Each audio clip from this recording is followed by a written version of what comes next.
Alhamdulillahilladzi arsala rasulahu bil huda wa dinil haq yuzhirahu ala dini kullihi walau karihal musyrikun. Asyhadu an la ilaha illallah wahdahu la syarikalah wa anna Muhammadan abduhu wa rasuluh alladzi la nabiyya ba'dahu amma ba'd.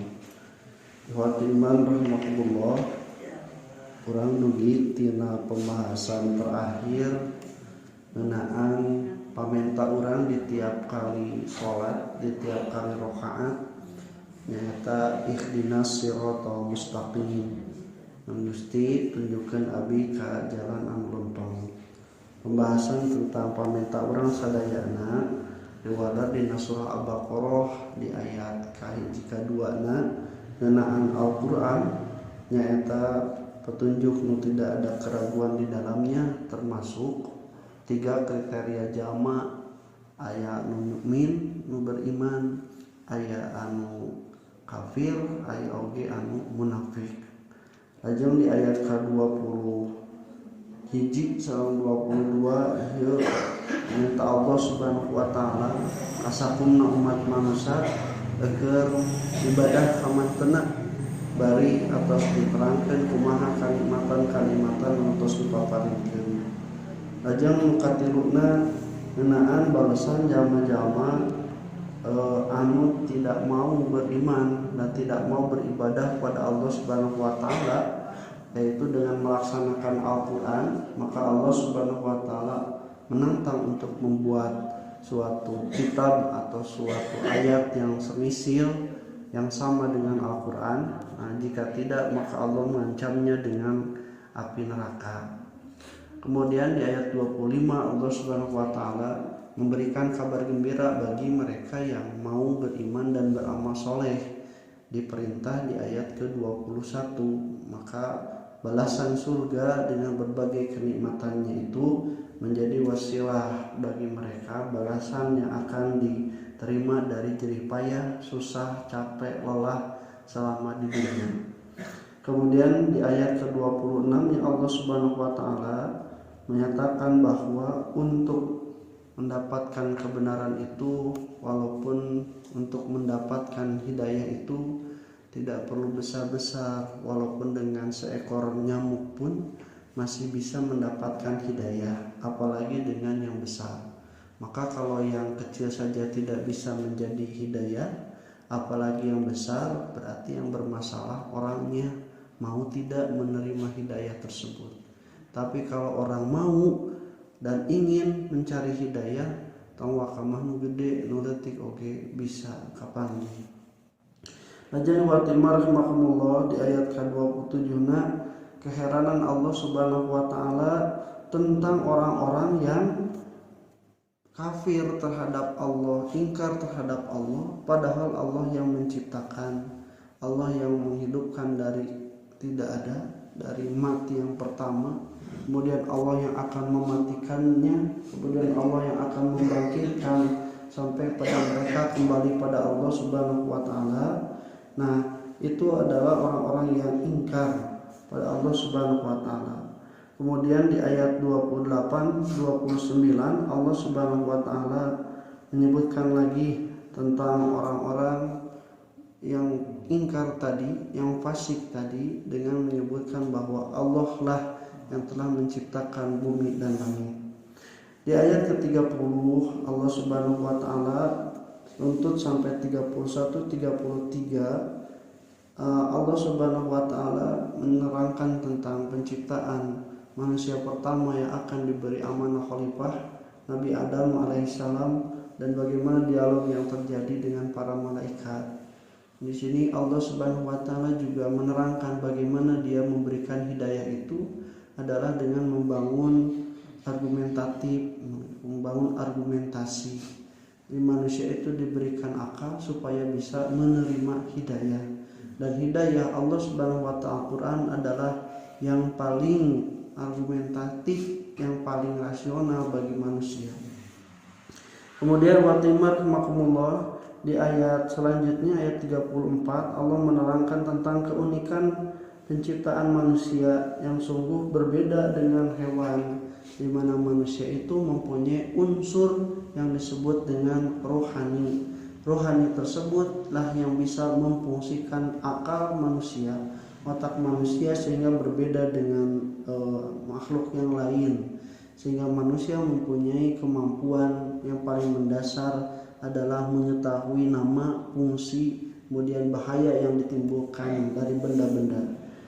Kemudian juga ikhwatul iman rahimakumullah, Allah Subhanahu wa taala bagi mereka yang mengikuti petunjuk itu, walaupun pernah mengalami sesat atau mengalami dosa, Allah Subhanahu wa taala mengatakan tetap akan menerima tobat mereka. Karena Allah Subhanahu wa taala disebutkan sebagai Tawwabur Rahim, dan balasannya bagi mereka orang-orang yang mengikuti petunjuk itu, fala khaufun 'alaihim wa lahum yahzanun, tidak akan merasa ketakutan terhadap hari di masa depan dan tidak akan menjadi kesedihan terhadap masa lalu yang sudah terjadi. Nah, baru di ayat 39 Allah Subhanahu wa taala menutup pembahasan tentang permintaan kita ihdinas siratal mustaqim itu adalah dengan kalimat walladzina kafaru wa kadzabu bi ayatina ulaika ashabun nari hum fiha khalidun. Kata yang pertama kita bahas itu adalah tentang penggunaan ayat. Ayat itu di dalam Al-Qur'an ini disebut satu sebagai petunjuk. Jadi hudal lil muttaqin itu maksudnya itu adalah ayat-ayat. Kemudian penjelasan ayat itu juga luas dalam Al-Qur'an. Ada ayat yang bersifat qauliyah seperti Al-Qur'an, bahkan turun padanya hadis qudsi ataupun hadis yang bukan qudsi. Itu adalah ayat yang secara qauliyah rumusan. Kemudian juga ada ayat yang bersifat kauniyah yang bertebaran di muka bumi dari sekecil nyamuk atau yang lebih kecil darinya hingga bagaimana besarnya penciptaan alam semesta. Itu adalah ayat-ayat. Yang ketiga, ayat dalam pengertian yaitu orang suci, yaitu Allah Subhanahu wa taala menyebutkan ketika inna awwala baiti wudi'a lin-nasi lalladzi bi Bakkata mubarakan mubarakan. Ini adalah tentang Mekah, bahwa Mekah itu juga disebutkan ada maqam Ibrahim, adalah bagaimana ada bekas telapak kaki Nabi Ibrahim. Itu disebutkan fihi ayatun bayinatun, padanya adalah ayat-ayat yang jelas. Kemudian juga azab itu juga disebutkan oleh Allah Subhanahu wa taala sebagai ayat. Ini sebagaimana yang dikirimkan pada orang-orang Bani Israel, kami mengutus pada mereka tufan, kemudian juga katak, kemudian juga kutu, katak, belalang dan darah sebagai ayat yang rinci dari kami.